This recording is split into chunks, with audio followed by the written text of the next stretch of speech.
দর্শক, টিউলিপ সিদ্দিকের পদত্যাগ ইস্যুতে আরও বিস্তারিত জানাতে লন্ডন থেকে যোগ দিচ্ছেন প্রতিনিধি হেফাজুল করিম রকিব।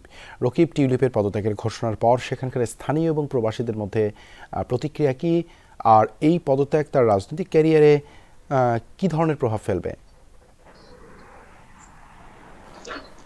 আসলে দেখেন, এই গত 2 সপ্তাহ ধরে কিন্তু আমাদের বাংলাদেশি কমিউনিটি খুব বিব্রতবোধ অবস্থায় আছে, কারণ টিউলিপের বিরুদ্ধে একটার পর একটা অভিযোগ উঠে আসতেছে মেইন স্ট্রিম মিডিয়াগুলোতে। মেইন স্ট্রিম মিডিয়াগুলো খুললেই, পত্রিকাগুলো সেগুলো খুললে দেখা যায় শুধু টিউলিপকে কেন্দ্র করে নানা অভিযোগ, এবং এগুলো থেকে নিয়ে আমাদের কমিউনিটি খুব বিব্রতবোধ অবস্থায় ছিলেন। এবং অনেকেই যখন কথা বলছিলাম, তারা বলছিল টিউলিপের উচিত ছিল এবং টিউলিপের উচিত এই মুহূর্তে পদত্যাগ করা।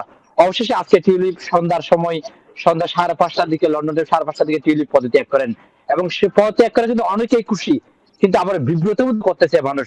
কারণ টিউলিপের এই পদত্যাগ এই এক ধরনের, এটা বলা হয় এই দেশে কিন্তু কার বিরুদ্ধে যদি কোনো অভিযোগ আসে, যে কোনো মন্ত্রী বলে, যেমন বরিস জনসনের বেলা আপনারা দেখেছেন, অনেক প্রাইম মিনিস্টার বেলায় দেখেছেন যে তেরেসা মের বিরুদ্ধে অভিযোগ আসার সাথে সাথে তারা পদত্যাগ করেছিলেন, এবং বাংলাদেশের কমিউনিটি কিন্তু চাইছিল টিউলিপ পদত্যাগ করুক।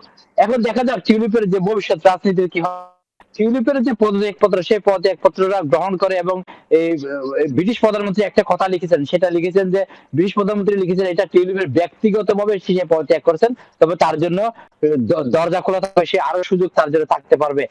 সব কিন্তু এতগুলোর পরও কিন্তু, কারণ এখানে বাংলাদেশের যে শেখ পরিবারের বিরুদ্ধে যে দুর্নীতির অভিযোগ, সেখানে কিন্তু টিউলিপে কিন্তু নানাভাবে টিউলিপ জড়িত বলে অনেকে অভিযোগ তুলেছেন, এবং এই আপনি দেখেছেন বিরোধী দল, এদেশের বিরোধী দল, তারাও কিন্তু নানাভাবে প্রেসার করেছেন যে টিউলিপের যেন পদত্যাগ করে, কারণ টিউলিপের বিরুদ্ধে নানা অভিযোগ রয়েছে। তবে আমি জানি না এ পর্যন্ত আর কোন এমপির বিরুদ্ধে এত অভিযোগ হয়েছে কিনা।